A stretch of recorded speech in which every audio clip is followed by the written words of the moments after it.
Hello, this is Carrie from Woodinville Wine Blog, and I recently had a special magical evening dining at the Herb Farm for the first time ever in winter at Christmas time. It was a special splurge for us, and I'll talk about that in a minute, but I wanted to start off by saying the Herb Farm did not ask me to make a commercial for them or do a testimonial. I did not get a free meal. I paid for it, and it's very expensive. I did not get an industry discount, which is fine. I wouldn't expect to because we are not restaurant reviewers. We're not food bloggers. We're barely even wine bloggers. We're more like travel bloggers. Here's Woodinville. Look at all the cool places you can go and stay and eat and drink. So we did, I suspect, get a little special treatment. We had a pretty awesome seat, best seat in the house apparently, and extra wine kept falling into my glass somehow. So thanks for the special treatment. Anyway, this is the booklet that was at our table with the menu. I'll look through it in a minute. And just I wanted to let you know what our experience was like. So there might be some spoilers. So if you're never going to go to the Herb Farm, go ahead and watch the video. If you're going to go to the Herb Farm, I might spoil some things. So decide if you want to keep watching or if you want to drop us a like and a nice comment and then leave and not watch. That's fine. I'm not offended. So it's been a difficult year for everyone, and I'm not even talking about coronavirus, but in my household, my boyfriend had a planned surgery this year. I had a planned surgery this year. We had to take care of each other and recover. Luckily, they were at 2 different times. But both of our dogs had very unplanned emergency surgeries this year. So given that we have not been traveling and spending money on travel, I said, hey, boyfriend, Bob, let's go to a fabulous dinner during the holidays. That'll be our Christmas present to ourselves. We'll have a beautiful evening. I'm assuming it's the Herb Farm. Of course, you're not going to have a bad time. I was a little reluctant because I am a lifelong vegetarian. I'll eat cheese and milk and dairy, but the Herb Farm menus are like meat, meat, meat, meat, meat, and I didn't want to make their lives difficult as a vegetarian. At least I'm not a vegan. That's tougher. I'm not gluten-free. But as I got our tickets and started signing up for the process, they send you a very detailed questionnaire where you can talk about any food preferences, such vegetarianism is a choice for me, any allergies, and I apparently forgot to write down my main allergy, cinnamon. That's so important, and apparently it wasn't in the notes. I'm sorry, the chef had to scramble to replace something for me because of that. Oh, sorry. Anyway, so we chose to go during their menu that was called the Holly and the Ivy. It was before Christmas. And we walked in the door with our little coats on, and there's someone there to take your coat. And the Dickens carolers were singing with masks on right there in the room. We were greeted by one of the chefs or chef assistants, little silver tray with a hot drink on it, and it looked like apple cider. So I was like, I'm sorry, I can't have any cinnamon. I'm allergic. And that's when the head chef comes running over, Chris, and he's like, what? You didn't say you were allergic to cinnamon. I feel so bad.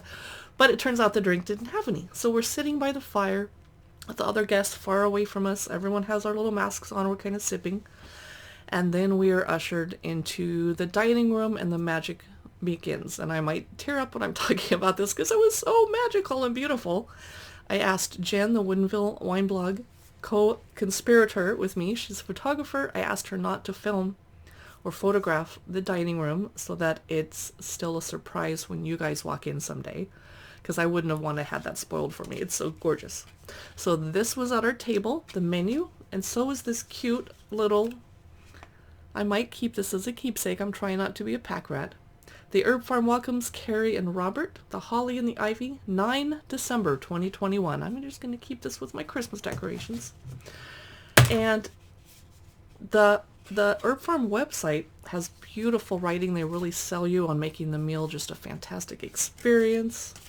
What was paradise but a garden and orchard full of trees and herbs, full of pleasure and nothing there but delights? So we go into the dining room. We have a very comfortable seat. The menu is here. We could not read it because the font is a little bit small and it was beautifully dark in the room. There was candlelit. The scene was set beautifully. I had different things than my boyfriend did, but he had something called Mr. Malley Comes Ashore with tuna and crispy oyster and a leek fondue. And then it was paired for me with a sparkling rosé. And I had something with probably mushrooms. It's been a few weeks, so I can't remember, sorry, but it was delicious. We had a fabulous bread basket with butter, so we listened to the speech and learned about the herb farm, etc., and learned about the evening and the food, etc. A lot of people, when they talk about the herb farm in the past, have mentioned that it drags on for hours and hours and they tell you way too much about the food. No, these people got their little spiel done. We had bread and butter to eat while we listened to them, and then it was dish after dish, but not in a rushed, not too rushed, not too leisurely. It was the right amount of time. My boyfriend and I had time to just sit back and relax. My boyfriend is not a wine drinker, so they had very specially, carefully selected a flight of beers for him to pair with the food the entire time. Wow. Next, he had chicken dance. After that was a porridge parfait, and I got to have that too. Mine just didn't have the something in it. Oh, maybe it is vegetarian for everyone. He had a Fair Isle Brewing, and I had a Cascadia Chardonnay from Brick House in Oregon. The next dish was called Fodder and Forest. Oh my god, it was so good. Beets 2 ways, roasted and dried with black trumpet mushrooms and fennel sabayon. It was paired with a 2014 Christum Louise Vineyard, Walla Walla, Washington. Never heard of them. Cool. Holiday Time was the next dish. Snake River Farms Zabuton Thyme Sunchoke chips that were amazing, and buttered chicory. It was paired with a local Woodinville wine, a 2016 Amaris Night Owl. Loved it. I think that was my favorite wine of the evening. Then we had a Philomena cheese with sage winter fruit compote. Yum. They didn't have to alter that for me as a vegetarian. After the avalanche, Asian pear and Douglas fir vacherin. We were eating Douglas fir and it was delicious. It was not gross. Next was a sugar magnolia ice cream. Are you kidding me?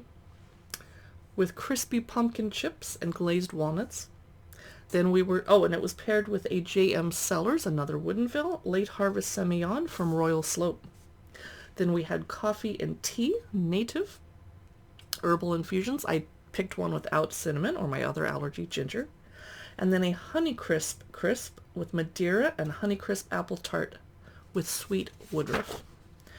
Thank you and best wishes from the chefs, Chris Weber and Jack Gingrich, the entire crew. I have to mention Ryan Aguirre. He's the head of beverage and he's also a sommelier, and he just took amazing care of us. What I hadn't been expecting was that the people that cooked your food walked it over to your table and put it in front of you and explained about it for a second. And I'm certainly not going to dig in while they're talking to me.